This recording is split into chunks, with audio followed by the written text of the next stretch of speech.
NAB نے خواجہ آصف کو گرفتار کر لیا۔ مریم نواز رہائی کے لیے دھمکیاں دینے لگیں، کہتی ہیں خواجہ آصف کو رہا نہ کیا تو معاملات کہیں سے کہیں جا سکتے ہیں۔ پی ڈی ایم ایسا رد عمل دے گی کہ خواجہ آصف کو چھوڑنا پڑے گا۔ انہیں نواز شریف کا ساتھ نہ چھوڑنے پر دھمکیاں دی گئیں۔ نیب کو حکومت کی کرپشن نظر نہیں آتی، عدلیہ کو خاموش نہیں رہنا چاہیے۔ نواز شریف علاج مکمل ہونے کے بعد ہی آئیں گے۔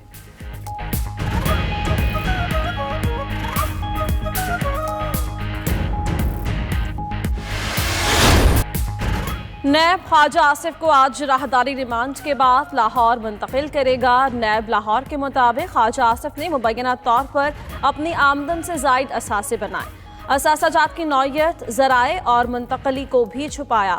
گرفتاری کے بعد خواجہ آصف نیب راولپنڈی دفتر منتقل۔ طبی معائنے کے بعد ڈاکٹرز نے سفر کے لیے فٹ قرار دیا۔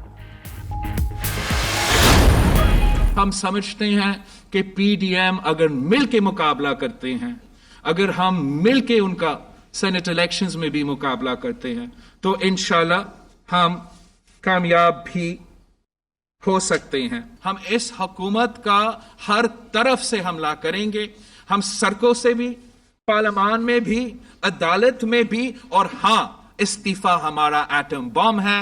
پاکستان کی سینٹرل ایگزیکٹو کمیٹی کی کوئی ایسا فیصلہ کنسنسس نہیں ہوا کہ ہم اس کو رول آؤٹ کریں۔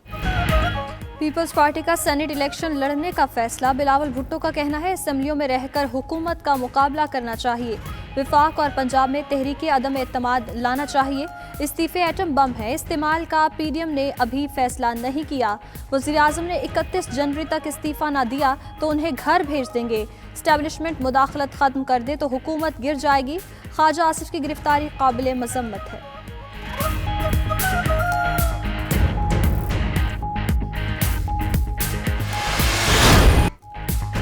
استعفوں کے لیے نواز شریف کی واپسی کی شرط۔ پیپلز پارٹی کے سی ای سی اجلاس کی اندرونی کہانی۔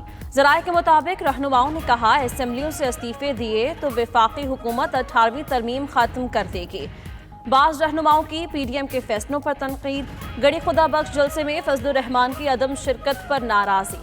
شاہد خاقان کا نام ای سی ایل سے نکالنے اور دورانی کی شہباز شریف سے ملاقات پر بھی بحث ہوئی۔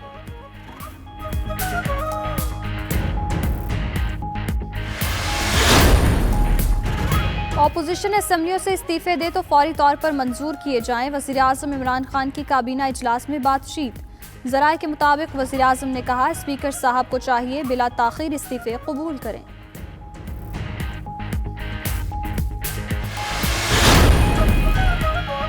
پی ڈی ایم میں اتنی ٹوٹ پھوٹ ہو گئی یہ حکومت کو کیا گرائیں گے؟ وزیر اطلاعات شبلی فراز کہتے ہیں استعفوں اور جلاؤ گھیراؤ کی باتیں دم توڑ گئیں۔ پی ڈی ایم ماضی کا قصہ بن چکی ہے۔ بھارتی ڈس انفارمیشن لیب کا اصل ورژن پی ڈی ایم کی صورت میں سامنے آیا۔ آٹا بحران وفاقی حکومت کو مشکل میں ڈالنے کے لیے پیدا کیا گیا۔ 18ویں ترمیم کے بعد صوبے آزاد ریاست نہیں بن گئے۔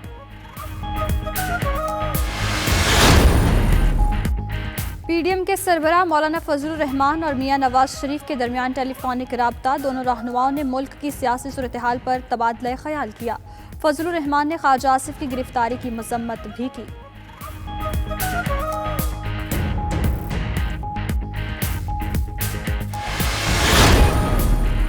مفتی کفایت اللہ کے شرانگیز بیانات۔ وفاقی کابینہ کی وزارت داخلہ کو مقدمہ درج کرنے کی ہدایت۔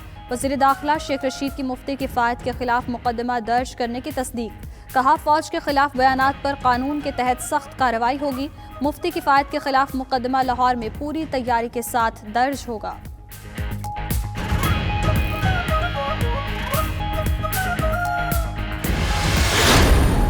مولانا نے اپنے گروپ کو یا تو جمعیت علماء اسلام پاکستان فضل الرحمان کے نام سے یا جمعیت علماء اسلام فضل الرحمان کے نام سے اپنا گروپ تشکیل دیا ہے، جس میں یہ تمام ساتھی نہ رکن تھے، نہ رکن ہیں اور نہ رکن رہیں گے۔ مولانا محمد خان شیرانی کا جے یو آئی پاکستان کو جے یو آئی ایف سے الگ کرنے کا اعلان۔ ملک بھر میں رکنیت سازی شروع کی جائے گی۔ مولانا شیرانی نے ساتھیوں سمیت پریس کانفرنس میں کہا अकाबरीन से विरासत में मिली जमात का नाम जमीयत उलमाए इस्लाम पाकिस्तान है। फजलुर रहमान ने JUIF के नाम से अपना अलग ग्रुप बनाया। वो कभी JUIF या फजलुर रहमान ग्रुप का हिस्सा नहीं रहे।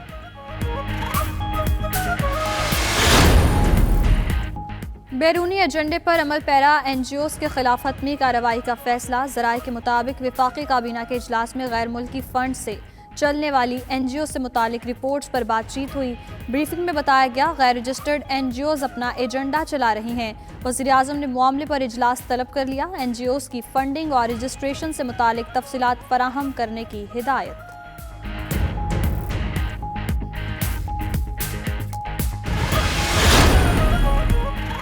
अमेरिका में पाकिस्तानियों के खुफिया असासे अब छुपे नहीं रहेंगे। वफाकी काबीना ने नैब और अमरीकी इदारे FBI में मुआहिदा करने की मंजूरी दे दी। दोनों ममालिक अपने अपने शहरियों के असासों तक रसाई देंगे। नैब और FBI में मुआहिदा जल्द होगा। वफाकी वजीर शेरी मजारी का मुआहिदे पर तहफ़्फ़ुज़ात का इजहार।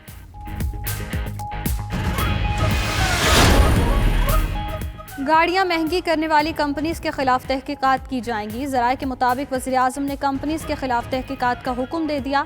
3 कंपनियां कारों की मुकम्मल तैयारी पाकिस्तान में शुरू क्यों नहीं कर सकीं। वज़ीर सनअत व पैदावार हमाद अज़हर को कंपनीज के खिलाफ तहकीकात मुकम्मल करके जल्द रिपोर्ट पेश करने की हिदायत।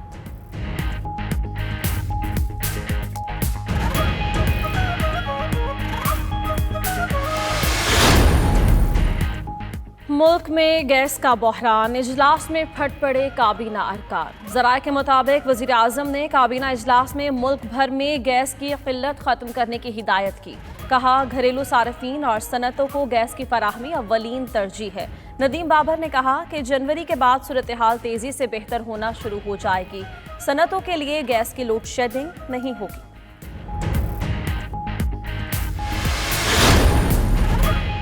हायर एजुकेशन कमीशन में मतलूबा अहदाफ हासिल न करने पर करोड़ों डॉलर की इमदाद ख़त्म होने का खदशा। वफाकी वज़ीर तालीम ने 21 करोड़ 80 लाख डॉलर इमदाद की मनसूखी से बचने के लिए हंगामी मदद तलब कर ली। हुकूमत से कुछ अहदाफ हासिल करने के लिए 2 अरब 26 करोड़ रुपए का मुतालिबा।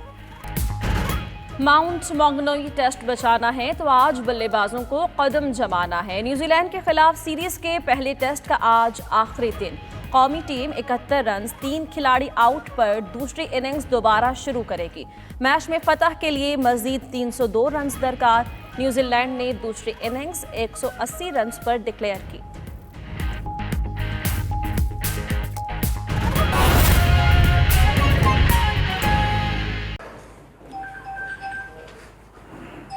कुछ तजावज़ात जो कि इस्लामाबाद में हैं, CDA ने उसके बारे में हमें ब्रीफिंग दी और हमें बताया गया वे टाइम लाइन्स के कौन कौन सी रोड्स, कौन कौन सी जगहें क्लियर हो जाएंगी, जितनी भी तजावज़ात हैं इस्लामाबाद में। बाकी जी ये मैं आपको बताता हूँ 30 दिन से लेकर 6 महीने तक मैक्सिमम, क्योंकि 30 दिनों से लेकर 1 महीना और कुछ ऑलरेडी हो भी गई हैं, जिसमें कि एक जो यहाँ पे आपको याद होगा मार्गला में उसके F9 पार्क के सामने वो कोई शादी का हॉल बन गया था या जो भी, उसको भी बंद कर दिया गया है। उनका जो कॉन्ट्रैक्ट है वो भी जो उन्होंने किसी के साथ किया हुआ था वो भी ख़त्म हो जाएगा। तो वो टाइम लाइन्स और ये बाकी तफसीलात हैं मैं ये आपके साथ शेयर कर दूँगा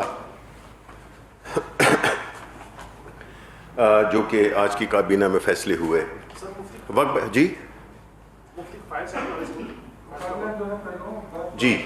मैं बताता हूँ जी। देखें ये इसमें तो मैं आपको ये रिटन जो तफसील फैसले प्रोसीडिंग्स हैं वो तो आपको मिल जाएंगी। वक्त को बचाने के लिए मैं इसको रिपीट नहीं करूँगा कि जो जो फैसले हुए। आज छोटा एजेंडा था और वक्त में भी मुख्तसर वक्त में ख़त्म हुआ, तकरीबन 2.5 से 3 घंटों में ख़त्म हो गया हमारा जो एजेंडा था।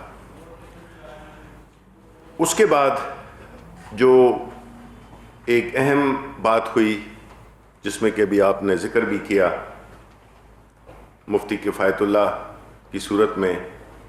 देखें जैसा कि आपको मालूम है कि पिछले दिनों में, पिछले हफ्तों में